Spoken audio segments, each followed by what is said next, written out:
document Australia's first large-scale great white shark tagging project.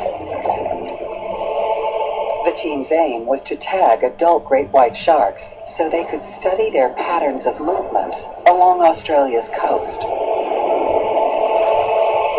I remember looking at one of them, thinking, wow, she's just a magnificent looking animal. It's only 3 meters long, didn't have a mark on it. When she first came in, she came in with a real swagger, like a real confident, bold move, and then just pushed up against the dinghy and gave us an opportunity to tag her, and he placed his tag perfectly.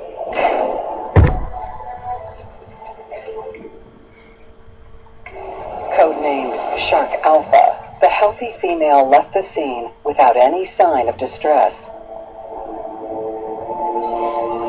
4 months later, Shark Alpha's tag was found by a beachcomber.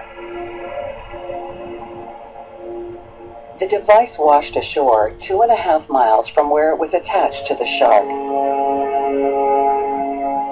Its data revealed an incredible story. When I was first told about the data that came back from the tag that was on the shark, I was absolutely blown away.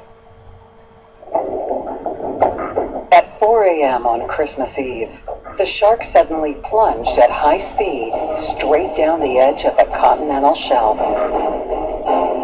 It showed this profile going down the shelf to 580 meters, and then a huge temperature change. Within seconds, the shark tag recorded a dramatic temperature shift from 46 to 78 degrees Fahrenheit.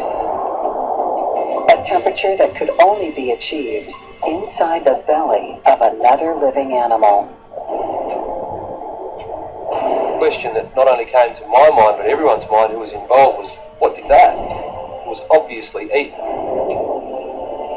What's going to eat a shark that big? What could kill a 3 metre great white?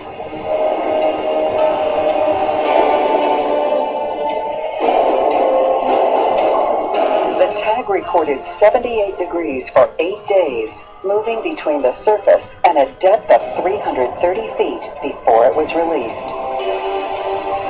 There was no doubt the seemingly indomitable Shark Alpha had been attacked and eaten by a super predator of the deep.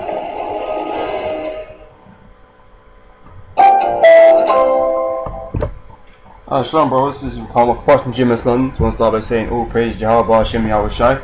Okay, double honors unto the elders of GMS and honors to the brethren, the higher and barriers, teaching the truth in sincerity. Okay, this is just going to be entitled Leviathan Revisited, man, because now brother forwarded me this video, and I had a look at it and that, and yeah, there's some speculation about you know what it was. As you just watch this video here, what it was that ate the shark. Okay, but at the end of the day, I mean, they're saying that, oh yeah, another larger shark could have eaten it and swallowed the tracking device. Yeah, that could have happened. Okay, I'm not saying that couldn't have happened. Okay, but and creatures like Leviathan exist, man.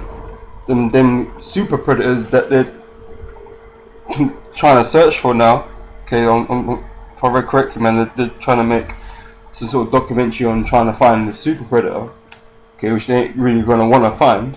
Okay, but at the end of the day, there's things larger than sharks, man. And yes, a shark could have been swallowed and eaten and whatever, man. Okay, because like I said, creatures like Leviathan exist, man. Okay, I mean, you got whales out there. Okay, they're large animals and that, but they don't feed on sharks, man. Okay, they don't swallow sharks and that. It's not to my knowledge anyway. So like I said, creatures like Leviathan, the Most High had made, man, they live in the ocean as well, man.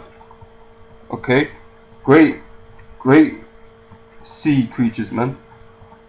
Okay, in comparison to a shark. Okay, to a great white shark. Okay, so this is gonna be a very short video, man. So I'm just get this Genesis chapter 1 verse 21, and it says here, and God created great whales. Okay, Okay, this was in the beginning. Okay, when the Most High was creating life on the earth. Okay, it says here God created great whales. Okay, and when you look into this, these two words, man, great whales. Okay, this is not talking about actual whales. Okay, and we'll go into it and I'll show you, man. Okay, if you look at the word great here, okay, this has got the Strong's Concordance H1419, okay, and it will take you to a Hebrew word called Gadal, okay, which means great in any sense, older, also insolent, a loud elder, exceeding far, man of great, man, matter thing, high, long, loud, mighty, more, much, noble, proud, thing, so very, okay, right. But if you go further, okay, because these statements are true anyhow, because these are the first creatures made, man, so they're going to be older, larger, and so on and so forth anyway. But point being, if you go further into the word, where's the root? Oh, sorry, yeah.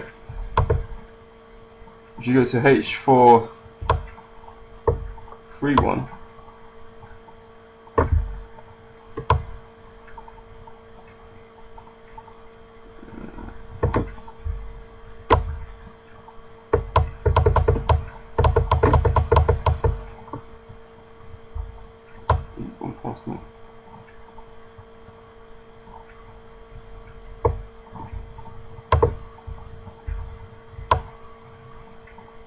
okay, this is Gadal still, okay, maybe pronounced slightly differently, you know, can't clarify that right now. Sorry, if I just make this larger than that, let's see better. Okay, so Gadal here under H1431. Okay, it says Gadal, and it says here properly, primitive root properly to twist, that is to make, to be, cause it to be, make large. Okay, so it's talking about large creatures. Okay, that's what usually the term great means. Okay, either large or elder or some degree. Okay, it says as in body, mind, estate, or honor. No, and it gives you of lesson meaning saying advanced, bold, spring up, exceeding excellent, come, do, give, make, wax, great, go up, increase, lift up, magnify, be much set by, nourished up, pass, promote, proudly, spoken, tower. Okay, so something large in stature. Okay, right, if we go into the word whales now, okay, this isn't your typical sea creature per se. Okay, here's one.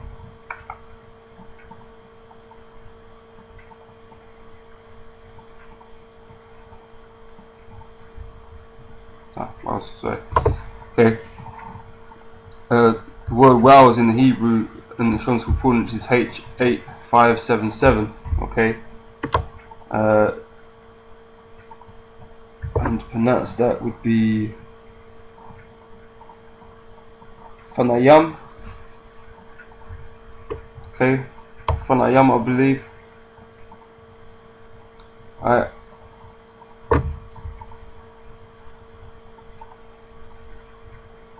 Okay. It says here a marine or land monster. Okay, that is sea serpent or jackal, dragon, sea monster, serpent, whale. Okay, so it wasn't just large mammals like whales that created, but also sea serpents. Okay, large sea serpents. Okay, Leviathan is a serpent. Okay, so he would be one of those that created, but he's like the primary sea creature, man, the king of the deep. Okay, he's the head of the hierarchy in the sea. Okay, the most powerful and, you know, the greatest stature and all. Okay, so the Leviathan is that primary creature, man. Okay, that primary monster. Okay, so those things that exist, man. You know, you hear the stories of like things like the Loch Ness monster and things like that. You know, even you know, like the Kraken and things like that. Okay, and even if you think about it, because I know they associate the Kraken with squid-like things and stuff like that. But also, you remember in that movie, what is it, Jason and the Argonauts? Nah, man. What's that film, man? We had Zeus's son, man, and shit. I can't remember the name of the movie, man. It's gone from my head, man. But you know, was it Hades was awakening the Kraken to destroy this this city, man. Okay, and it was serpent-like. Okay, so you know, there's stories at the end of the day, and you know, accounts that cannot be verified, but at the end of the day, those creatures do exist because the Most High created them and put them there. Okay, so like I said, it's not impossible for this shark thing to have been swallowed by a much larger predator, a super predator that they want to put it. Okay, but at the same time, yeah, it could have been another shark, like other dudes are suggesting that could have just ate the shark, ate the damn tracking system, and then you know, shit out or whatever, regurgitated it out later. Okay, yeah, that could have happened too. But you know, I'm just making the point out there that hey, it could have been anything. No, because there's many things that these people don't know about the deep, man. Because a lot of vast majority of it has been unexplored, man. So they don't really know what's down there, man. Okay, the white man trying to make it like he knows everything about everything. Well, the truth is he doesn't, man. Okay, so you know, with that I'm gonna say shalom, and you know, things will materialize eventually, one way or another. You know, but you know, for now, I'm gonna say shalom, and I'll catch you brothers in the next another video, man. Shalom.